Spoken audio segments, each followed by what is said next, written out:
Hello friends, welcome back my channel Monika us vlog.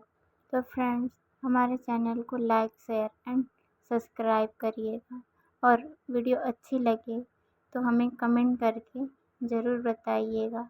Okay friends, यह कहानी 7 रानियों के एक बेटे के ऊपर है कि रानियां अपने बेटे से कितना ज़्यादा ही लगाव थी। एक बार की बात है, राजा हुआ करता था जिसकी 7 रानियां थीं, लेकिन उसकी कोई संतान नहीं थी, जिसके कारण वह राजा बहुत अधिक चिंतित व परेशान रहता था। विशेष रूप से जब वह अपनी मृत्यु के बारे में सोचता था कि उसके बाद उसकी विरासत और साम्राज्य का क्या होगा। तभी एक दिन एक गरीब फकीर राजा के दरबार में आया और उन्होंने राजा से कहा, तुम्हारी प्रार्थनाओं को सुन लिया गया है और तुम्हारी इच्छा अवश्य पूर्ण होगी। तुम्हारी रानियां एक राजपुत्र को जन्म देगी। जिससे वह राजा फकीर के वादे को सुना तो वह असमित बहुत ही अधिक प्रसन्न हो गया। जिससे वह राजा उसने आने वाले उपयुक्त अवसर की तैयारी के लिए अपनी सभी प्रजाओं और साथ में साम्राज्य को तैयार करने का हुक्म दिया। जिससे इस बीच 7 रानियों ने शानदार विलासायकाल में रामपूर्वक अपने सैकड़ों दासियों की सेवा में ही रहती थीं और उनके हृदय के तृप्त करने के लिए हर प्रकार के स्वादिष्ट पकवान और मिठाइयों की बहुत सुंदर व्यवस्था की गई थी। अब राजा को शिकार करने का बहुत अधिक शौक था। एक दिन अपने शिकार में जाने से पहले उनकी रानियों ने राजा के पास संदेश भेजा कि और कहा, मेरे स्वामी, आप हर तरफ शिकार करने के लिए जाना, केवल उत्तर दिशा में मत जाना, क्योंकि हमने एक बहुत ही बुरा स्वप्न देखा है, जिसके कारण हमें बहुत अधिक भय है कि आपके साथ उत्तर दिशा में कुछ बुरा हो सकता है। राजा ने उन सब की चिंताओं के कारण उनकी विनती को स्वीकार कर लिया और अपनी रानियों से वादा किया कि उत्तर दिशा में शिकार करने के लिए नहीं जाएगा और उसने दक्षिण दिशा की तरफ से शिकार किया, लेकिन दुर्भाग्य उसके साथ चल रहा था। उसको बहुत समय गुजर गया, उसे उस दिशा में कोई भी शिकार नहीं मिला। तथापि वह निपुणता से शिकार करने में वह अभ्यस्त था। ऐसा ही उसके साथ पूरब और पश्चिम दिशा में भी हुआ, क्योंकि वह एक महान शिकारी किस्म का खिलाड़ी राजा था। उसने निश्चय किया कि खाली हाथ अपने महल वापस नहीं जाएगा। इस तरह से उसने अपनी रानियों के किए गए वादे को भुलाकर वह उत्तर दिशा की तरफ शिकार की ओर चल पड़ा। इधर सर्वप्रथम शिकार करने में असफल रहा, फिर अपने शिकार को आज बंद करने का महल वापस जाने का विचार बनाया, लेकिन आखिर में उसे इस दिशा में शिकार करने का मौका मिल गया। जब उसने देखा कि एक सफ़ेद और सुनहरे हरे रंग की हिरनी, जिसका सींग चांदी के समान था, जो घने जंगलों में जिससे वह गुजर रही थी, उसमें से चमक रही थी। राजा ने जैसे ही उसका गुप्त रूप देखा, जब वह आगे चली गई, तुरंत उसको मारने के लिए अपनी ती हुई इच्छा के साथ एक बार फिर तत्पर हो गया, कुछ ऐसी ज्वलन इच्छा के साथ उसको पकड़ने के लिए। और उसको देखा कि ही साथ ही विचित्र अद्भुत प्राणी स्तन जिसमें दूध भरा हुआ था। उसने तत्काल अपने सिपाहियों को आदेश दिया कि घने जंगल में इलाके के चारों तरफ से घेर लिया जाए। इस तरह से राजा के सिपाहियों के द्वारा बनाए गए घेरे में वह हिरनी आ गई। फिर राजा ने अपने सिपाहियों को घेरे को सिकोड़कर शुरू किया और वह जब धीरे धीरे आगे बढ़ते तब तक जब उन सब ने सफ़ेद रंग की चित्रकारी किए हुए हिरनी को बहुत पास से अपने मध्य में देखा। वह राजा उस हिरनी के पास और पास चला गया। तब तक जब उसने यह सोचा कि वह इस अजीब स्त्री प्राणी को पकड़ अब लेगा, उसने एक जोरदार पैरों से सकित भारी झटके के राजा के सर पर मारा और राजा चारों खाने चित होकर नीचे जमीन पर गिर गया और वह खुद राजा को अपने रास्ते से हटाते हुए पहाड़ों की तरफ वहां से भागी। सब कुछ भूल कर राजा खड़ा हो गया, अपने घोड़े को तैयार किया और सवार होकर उसमें पीछे भागा। अपनी पूरी शक्ति और रफ्तार तेज से घोड़ा अपनी चौकड़ी भरने लगा, जिसके कारण राजा बहुत सेवक पीछे छूट गए। उस सफ़ेद हिरनी को देखते हुए इससे पहले इतना अधिक शिकार के पीछे वशीभूत नहीं हुआ था। कुछ समय में ही राजा अपने आपको एक संकीर्ण घाटी में पाया जहाँ से निकलने का रास्ता नहीं था। अब राजा ने अपने घोड़े की लगाम को खींचकर उसको खड़ा किया। सामने एक घाटी किस्म की झोपड़ी थी। राजा ने उस अंदर जाया, क्योंकि राजा इस लंबी असफलता का लक्ष्य की यात्रा में घोड़े की सवारी के बाद बुरी तरह से थक चुका था, पसीने पसीने हो रहा था। राजा उस झोपड़े के अंदर गया, पीने के लिए पानी मांगा। एक वृद्ध औरत झोपड़े के अंदर बैठी अपने चरखे को काट रही थी। उसने अपनी पुत्री को बोलते हुए कहा, राजा से अनुरोध का उत्तर देते हुए कहा, और तुरंत भीतर कमरे से युवती बहुत ही अधिक प्यारी और आकर्षण, सफ़ेद चमड़ी और सुनहरे बालों वाली आ गई। राजा को बदनाम झोपड़े में इतनी खूबसूरत लड़की को नज़र में से देखने पर आश्चर्य हुआ। उस लड़की ने जब राजा के मुंह की तरफ पानी से भरे मग को लगाया तो राजा ने पीते हुए उस लड़की की आंखों में देखा, और फिर वह निश्चित हो गया कि वह लड़की कोई और नहीं, वह यही है, सफ़ेद हिरनी ही थी, जिसकी सुंदरी सफ़ेद चमड़ी और चांदी जैसे सींग की, जिसके पीछा राजा करता हुआ इतनी दूर आया था। उस लड़की के सौंदर्य ने उस राजा पर जादू डाल दिया था, जिससे वह राजा अपने घुटनों पर खड़ा हो गया। उस लड़की से विनय करने लगा कि उसके साथ वापस उसकी दुल्हन बनकर उसके महल में चले, लेकिन उस लड़की ने केवल मुस्कुराते हुए कहा, क्या वह 7 रानियां जिसके लिए तुम्हारे द्वारा प्रतिबंध किया जाता है, वह पर्याप्त नहीं? तब राजा ने उसके मना करने को स्वीकार नहीं किया कि उसे अधिक अनुनय पुनः प्रार्थना करने लगा, और वह कामना करने लगा कि वह उस दया और रहम को दिखाए, और उसने वादा किया कि वह राजा से कुछ भी मांग सकती है तो उसकी स्व इच्छा हो। उस उत्तर में राजा ने कहा, तुम मुझे अपनी 7 रानियों की आँख को लाकर मुझे दे दो, तो शायद इसके बाद मैं तुम पर भरोसा कर सकती हूँ, जो तुम्हारे कहने का मतलब है। राजा उस जादुई औरत के सौंदर्य पर अत्यधिक मोहित हो रहा था कि वहाँ से चल पड़ा और तत्काल अपने महल में पहुँचा, और अपनी 7 रानियों की आँखों को निकालकर उन दुखी तड़पती हुई अबलाओं को उनको महल के तहखाने में डाल दिया, जिससे वह सब भाग सके। उन आँखों को लेकर वह दौड़ा अकेले उस औरत के पास गया, जिसने वह भयानक प्रस्ताव की कामना आँखों की मांग की थी। उस बदसूरत झोपड़े के पास जो संकीर्ण घाटियों के मध्य में था, जब राजा उसके पास आँखों को लेकर पहुँचा, तब वह सफ़ेद हिरनी केवल बहुत तेज से क्रूरता के साथ हंसी। 14 आँखों को देखकर और उनकी सभी आँखों को एक ताके में पिरो दिया। एक हार की तरह से वह उसको अपनी वृद्ध माँ के गले में डाल दिया। अपनी माँ से यह कहा कि इसको हमेशा गले में पहन कर रखना, जब तक मैं तुमसे दूर राजा के महल में रहूंगी। इसके साथ वह राजा के साथ अपने जादू के प्रभाव के कारण उसकी पत्नियां बन गई। राजा ने अपने 7 रानियों के सारे बहुमूल्य सुंदर बेशकीमती कपड़े हीरे जवाहरात दे दिए, जिसको 7 रानियां पहना करती थी, और उसका महल रहने के लिए दे दिया। इसके साथ 7 रानियां सभी दासियां उनकी देखभाल में रख दिया गया। इस तरह उसने वह सब कुछ प्राप्त कर लिया जिसके उसको कामना थी। अब इसके बाद बहुत ही जल्दी 7 कुटिष्ठ, लाचार, बेसहारा, असहाय रानियां, जिनकी आँखों को निकाल दिया गया था, उसके पति राजा के द्वारा उन सबको कैद में डाल दिया गया था। उनमें सबसे बड़ी रानी एक बच्चे को जन्म लिया।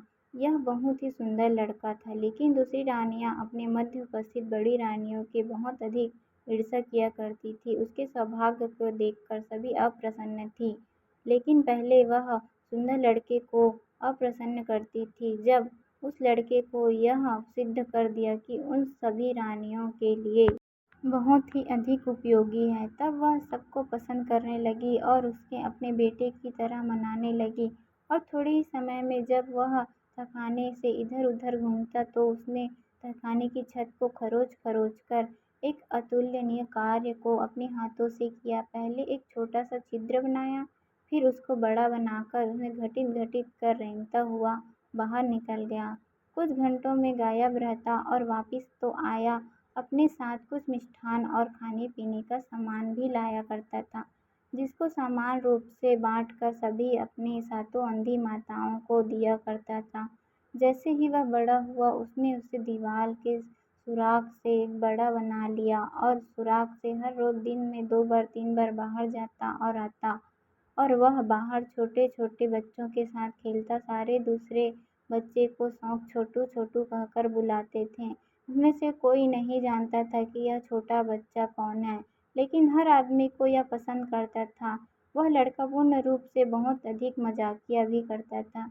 कलाबाजियों के साथ-साथ हरकतें मनमोहक से भरी हुई थीं। बहुत अधिक रूपवान और आनंददेह रहने वाला था। वह निश्चित था कि उसे इनाम में बिस्कुट और मुट्ठी भर भुने हुए अनाज ज़रूर मिलेंगे अथवा कुछ मिठाइयाँ या भोजन की सामग्री। जो भी वस्तुएँ इस प्रकार की उसको मिला करती थी, वह इसे लेकर सातों अंधी माँओं के पास चला आता था, जिसकी सहायता से वह सब कुछ तहखाने में जिंदा रहती थी। जबकि संसार समाज कहता था कि सब सातों रानियाँ भूख प्यास में पीड़ित होकर तहखाने में ही मर चुकी हैं। आखिर में जब लड़का बिस्कुट का बिल्कुल बड़ा युवा हो गया तो एक दिन उसने अपना तीर धनुष लिया और बाहर निकला शिकार खेलने के लिए। चलते हुए अचानक उस महल के पीछे गुजर रहा था। अचानक उसकी निगाह कुरूप सफ़ेद हिरनी रानी पर पड़ी, जो शानदार और अतुलनीय थी।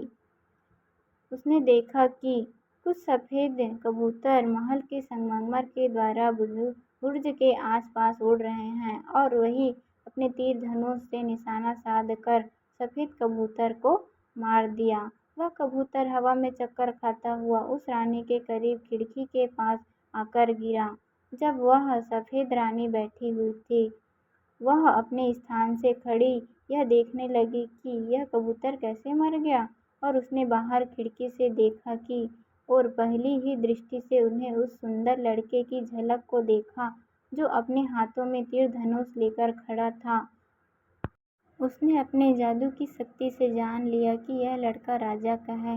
वह लगभग मर गई इस शरीर से डांट थक चुका था और इसके साथ उसने तय किया कि उसको नष्ट करना है बिना किसी देरी किए। इसलिए उसने अपने नौकरों को भेजा। उस लड़के को उसके सामने लाया गया। उसने कहा कि लड़के से कहा कि जिस कबूतर को अभी उसने मारा उसे बेचेगा। उस लड़के ने बड़ी कठोरता से उत्तर दिया, यह कबूतर मेरी 7 अंधी माताओं के लिए है, जो अभी दुर्गंध से युक्त अंधकार काल कोठरी में हैं और मर सकती हैं यदि उन्हें खाने के लिए भोजन नहीं दिया। तो धूर्त सफ़ेद रानियों ने क्रोध से चिल्लाते हुए कहा, दुष्टात्मा, क्या तुम्हारी आंखों को पुनः लाकर उन्हें नहीं देना चाहते? यह कबूतर मुझे दे दो मेरे प्यारे, और मैं तुम्हारे रास्ते में बताऊंगी कि जहाँ पर तू अपनी सातों माँओं की आँखों को प्राप्त कर सकता है। यह श्रद्धापूर्वक तुम्हें वादा करती हूँ। इसको सुनते ही लड़का असमित रूप से, जिसको नापा नहीं जा सकता, इतना अधिक असन्नित प्रसन्न हुआ और तत्काल उसने कबूतर को उस कुरूप सफ़ेद रानी को दे दिया। इसके बाद उसने कहा कि वह तुरंत बिना किसी देर किए उसकी माँ की तलाश करे, जिसके गले में उसकी माँ के आँखों की माला है, जिसको उसके माँ ने हार की तरह पहनाकर रखा था। वह उसे अवश्य दे देगी। कुरूप निर्दयी रानी ने कहा, अगर तुम इसको यह कागज़ का टुकड़ा दोगे तो जिस पर मैंने आँखों को देखा है देने के लिए रख दिया। इस तरह वह कागज़ का टुकड़ा उस लड़के को दे दिया, जिसमें इस प्रकार से लिखा था कि इस शैतान के बच्चे को तत्काल मार डालो और इसके खून को पी जाओ पानी की तरह से। सातों अंधी रानियों का बेटा अभी तक पढ़ना लिखना नहीं जानता था, इसलिए उसने उस कागज़ के टुकड़े को बहुत संभाल कर रखा अपने पास था और वह वहाँ से निकल पड़ा उस सफ़ेद रानी की माँ को तलाशने के लिए। जब वह यात्रा कर रहा था, उसी बीच वह एक ऐसे नगर में पहुँचा जहाँ उसने देखा कि वहाँ के सभी निवासी बहुत अधिक उदास और निराश थे। फिर उस लड़के ने उस सबसे पूछा, क्या हुआ, सब क्यों दुखी और उदास लग रहे हो? उन सब ने कहा कि यहाँ की राजा केवल एक संतान है, जो एक लड़की है, और वह किसी के विवाह नहीं करना चाहती है। तो जो युवा उसके पास विवाह करने के लिए जाता, वह सबको मना कर देती। इस तरह से जब उसके पिता की मृत्यु हो जाएगी तो इस राजा इस राजा की विरासत में कौन देखभाल करेगा। यही सोचकर राजा का प्रत्येक निवासी दुखी और उदास रहने लगा। उनको बहुत बड़ा भय है कि हम सब के बारे में बिल्कुल चिंतित नहीं करते। वह कहती है कि उसी लड़के से विवाह करेगी इसकी सातों माएँ। और जब ऐसी बात मेरे बारे में सुना, राजा बहुत अधिक उदास और परेशान है। और राजा ने आदेश दिया कि जब भी कोई नया आदमी इस नगर में आएगा तो पूछताछ किया जाएगा और उसको राजकुमारी के समक्ष प्रस्तुत किया जाएगा। इस समय लड़के को बहुत अधिक साथ बेचैनी हो रही थी, क्योंकि वह बहुत अधिक जल्दी में था माँओं के लिए आँखों की तलाश करने के लिए। इसलिए वह जल्दी घटित हुए कि सबको राजकुमारी के महल में ले जाने के लिए कहा गया। जल्दी ही राजकुमारी उस लड़के को देखा। वह लज्जवन शर्माते हुए अपने पिता राजा की तरफ घूमकर कहा, प्रिय पिताजी, यही मेरी पसंद है। ऐसा आनंद का उत्साह वहाँ कभी नहीं मनाया गया जैसे इस समय चल रहा था, जिसके साथ लोगों इस प्रकार प्रसन्न के सुख में जैसे पागल हो गए थे। लेकिन सात रानियों के बेटे ने कहा कि तब तक वह राजकुमारी से विवाह नहीं कर सकता जब तक माँओं के आँखों का प्राप्त नहीं कर ले, दोबारा दृष्टि नहीं प्रदान कर देता। इस कहानी को जब उसकी सुंदर दुल्हन ने सुना तो उसने अपने पति से उस परखे के दिखाने के लिए कहा, क्योंकि वह बहुत अधिक पढ़ी लिखी और बुद्धिमान के साथ बहुत अधिक चालाक भी थी। जब उसने विश्वासघाती चालबाजी से भरे शब्दों को पढ़ा तो सबसे पहले कुछ नहीं बोली, लेकिन उसने एक उसी तरह कागज के टुकड़े को लिया। उस पर उसे कुछ इस तरह से लिखा कि इस लड़के का ध्यान रखना और इसको इसकी सारी इच्छाओं की वस्तुओं को दे दो। उस वह लिखा कि पर्चा वापस सात रानियों को बेटे को दे दिया जाए, जो उसके जितना अधिक बुद्धिमान नहीं था, जिसको उसने अपने पास रख लिया। लगभग 1 सालों में वह लड़का उस बदसूरत झोपड़ी के पास पहुंचा जो संकीर्ण घाटियों के मध्य में थी, जहाँ पर उस सफ़ेद जादूगरनी की माँ रहती थी, जो एक घिनौनी किस्म की भद्दी औरत थी। जब उसने पर्चे को पढ़ा तो अप्रसन्नतापूर्वक भयानक चेहरा बनाया, विशेष रूप से जब लड़के ने उसकी आंखों में हार को मांगा। कोई बात नहीं, उसने अपने गले से निकालकर उस लड़के को दे दिया और उसने कहा कि इसमें केवल 13 ही, इसमें एक मैंने पिछले सप्ताह को दे दिया। लड़के को जितनी भी आँख मिली वह उसके लिए प्रसन्न था, इसलिए वह जितना जल्दी हो सके तो उतना जल्दी अपने घर पर अपनी माताओं के पास पहुँचने के लिए वहाँ से चल पड़ा। उसने दे 2 आँखें की जोड़ी तो सभी 6 छोटी रानियों को दे दी और सबसे बड़ी रानियों को केवल 1 आँख दिया और उसने कहा, मेरी प्यारी माँ, एक दूसरे छोटी आँखों की तरह हमेशा तुम्हारे साथ रहूँगा। इसलिए बाद में वह स्वयं राजकुमारी के पास विवाह करने के लिए, जैसा कि उसने वादा किया था। लेकिन जब तक वह सफ़ेद रानी के महल के पास, तो उसने महल के बुर्ज कर कबूतरों को देखा और उसने अपने तीर धनुष को निकाला और उसने निशाना साध कर कबूतर को फिर से मार गिरा दिया। वह कबूतर ठुकमुन करता हुआ सफ़ेद रानी के खिड़की के पीछे जा गिरा। जब सफ़ेद हिरनी के बाहर देखा तो उसके अपनी आँखों में भरोसे नहीं हुआ। उसने आश्चर्य के साथ विचार किया, अभी राजा का बेटा जिंदा है और अच्छा है। उसने नफरत और घृणा से रोया, लेकिन लड़के को भेजकर पूछा कि वह इतनी जल्दी कैसे लौटा। और जब उसने सुना कि उसने 13 आँखों को कैसे लाया और उसने 7 अंधी रानियों को दे दिया, तो वह अपने क्रोध को नियंत्रण नहीं कर सकी। फिर भी उसने अपनी सफलता के लिए मशहूर होने का नाटक किया और कहा कि अगर तुम वह कबूतर भी दे देते तो वह उसे जोगी की अद्भुत गाय के साथ इनाम देंगे, जिसका दूध पूरे दिन बहता और तालाब एक राज्य के रूप में बड़ा बना देते। लड़का कुछ भी नहीं उसे कबूतर दे दिया। उसके बाद उसने पहले उसे गाय के लिए अपनी माँ से पूछने के लिए कहा। उसे एक पत्र दिया जिस पर लिखा था कि बिना किसी असफलता लड़के को मार डालो और उसमें खून को पानी की तरह छिड़क दो। 7 रानियों के बेटे ने रास्ते देरी का कारण जानने के लिए उसकी दोनों वाली पत्नी राजकुमारी उससे पूछा, क्या कारण था देरी आने का। और उसका होश उस सफ़ेद रानी के द्वारा दिया पत्र मिला। उसको देखकर राजकुमारी उसकी नीयत को समझ गई, इसलिए फिर से पहले की तरह पत्र को शब्द बदलकर पति को दे दिया और वह लड़का उस पत्र को लेकर उस गुरु वृद्ध औरत के पास जा पहुंचा। उस संकीर्ण घाटियों में जो बदसूरत झोपड़ी थी जिसकी उस सफ़ेद हिरनी रानी की माँ रहती थी, उसको पत्र देकर उसने जोगी की सफ़ेद गाय की लड़के ने मांग की, जिसके लिए उसकी मन्ना कर सकी। लेकिन उसके लड़के ने कहा कि तुम सबको पाओ कैसे, सारी वस्तुओं को प्राप्त करने के बाद भी संतुष्ट नहीं है। जिस गाय की मांग कर रही है उसकी रक्षा के लिए 18,000 दैत्य को लगाया गया है और वह हमेशा उस गाय रूपी बहुमूल्य खजाने की रखवाली करते हैं।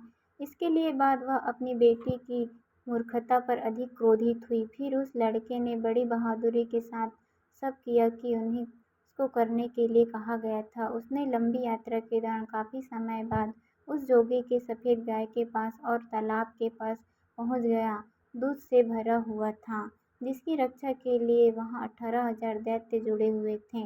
वे सब वास्तव में अत्यधिक खतरनाक और भयानक दिख रहे थे। फिर भी लड़के ने इतने में उत्साह कम नहीं किया होने दिया और वह संगीत ध्वनि को बजाता हुआ आगे बढ़ता हुआ दाएं के सीधा की चलता गया। इसके बाद वह सीधा जोगी की गाय के पास पहुंच गया, सफ़ेद लंबी गाय जो बहुत सुंदर अलौकिक थी, जो जो स्वयं अपने नैतान के दैत्य के राजा था, जो उस गाय के पास बैठकर दिन और रात दुहा करता था। दूध उस गाय के थन से झड़ते हुए सीधे सफ़ेद तालाब में जाता हुआ, जो पूरा दूध से लबालब भरा हुआ था। जोगी ने उस लड़के को कहा देखकर कर्कश आवाज में कहा, तुम यहाँ पर क्या चाहिए? लड़के ने वही कहा जो उस वृद्धा औरत ने उसे समझाया था। उस लड़के ने कहा कि मुझे तुम्हारी चमड़ी चाहिए, राजा इंद्र के नगाड़े को बनाने के लिए। उन्होंने कहा कि तुम्हारी चमड़ी उसे नगाड़े के लिए अति उत्तम होगी। इसको सुनते ही जोगी कांपना शुरू कर दिया, क्योंकि किसी जोगी ने यह सामर्थ्य नहीं कि वह राजा इंद्र के आदेश को नकार सके, और लड़के के पैरों पर गिरकर रोने लगा और कहा, जो तुम किसी तरह से मुझे छोड़ दोगे, इसके बदले में मैं तुमको कुछ भी दे सकता हूँ। जब तक सफ़ेद गाय को भी इस तरह 7 रानियों का थोड़ा थोड़ा हिचकिचाने का बहाना किया और अंत में तैयार हो गया। चलो कोई बात नहीं, मेरे लिए तुम बहुत बड़ी मुश्किल कार्य नहीं। जोगी की चमड़ी की तरह कई सफ़ेद चमड़ी को तलाशना, मेरे तलाश तुम्हारी चमड़ी के नाम पर राजा इंद्र के नाम पहुंचा दूंगा। इस तरह उसने अपनी सफ़ेद गाय को हाँक कर अपने साथ लेकर वहां चला गया और वह सारे के खड़े हो गए, उसका मुंह देखते रह गए, क्योंकि उन सबको राजा इंद्र ने क्रोधित बहुत भय था। सबको ला कर अपने घर में बांध दिया, जिसे सातों रानियां बहुत आनंद हुआ। वह उन सबके सुबह से शाम तक गाय का दूध निकालती रहती थी और अपने ज़रूरत के हिसाब से दही, घी, मक्खन आदि बनाती थी और दूध को बाजार में बेचने के बजाय उससे मिठाइयाँ बनाकर बेचती थी, जिससे उन सबकी काफ़ी अधिक आमदनी बढ़ गई और वह बहुत जल्दी धनी और धनी होने लगी। सब यह आरामपूर्वक जीवन यापन देखते सातों माँओं के बेटे के हल्के हृदय से राजकुमारी के साथ अपने विवाह के बारे में विचार करने लगा। लेकिन जब उसे सफ़ेद हिरनी के महल के पास से गुजर रहा था तो स्वयं को उसके बुर्ज पर उड़ते शिकार करने से अपने आप को नहीं रोक सका। ऐसा करते ही एक कबूतर उसका शिकार हो गया। सफ़ेद रानी के महल की खिड़की के बाहर लुढ़कते हुए गिरा, जिसको देखने के लिए सफ़ेद रानी अपनी खिड़की के बाहर झाँका। उसकी निगाह फिर सातों रानियों के बेटे पर गई तो वह आनंद ही आनंद बहुत अधिक क्रोधित हो गई कि अधिक सफ़ेद हो गई। क्रोध के साथ उसने थूका और उसने अपने पास बुलाया और उससे पूछे कि वह वापिस कैसे आ गया। जब उसने सुना कि उसकी माँ ने उस लड़के के साथ कितनी विनम्रता से व्यवहार किया और उसके कार्य को सिद्ध करने के सहयोग किया, यह सब सुनकर वह अंदर ही अंदर कुढ़कती रही, लेकिन उसके अपने चेहरे से व्यक्त नहीं होने दिया। इसके बदले में उसने प्रेम से मुस्कुराते हुए कहा, तो बहुत अच्छी बात है, लेकिन तुमने वह जोगी की सफ़ेद गाय तो प्राप्त कर लिया ही होगा ना। इसके साथ उसने कहा कि यह कबूतर मुझे दे दो, इसके बदले में मैं तुम्हें लाखों टन चावल, एक रात पैदा होने वाले चावल बीजों को पाने का रास्ता बताऊंगी। बेशक इसको सुनकर लड़का पहले से अधिक प्रसन्न हुआ। इस बात के साथ उसने उस कबूतर को सफ़ेद रानी के हवाले कर दिया और इससे पहले उस रानी ने एक पत्र लिखकर उस लड़के को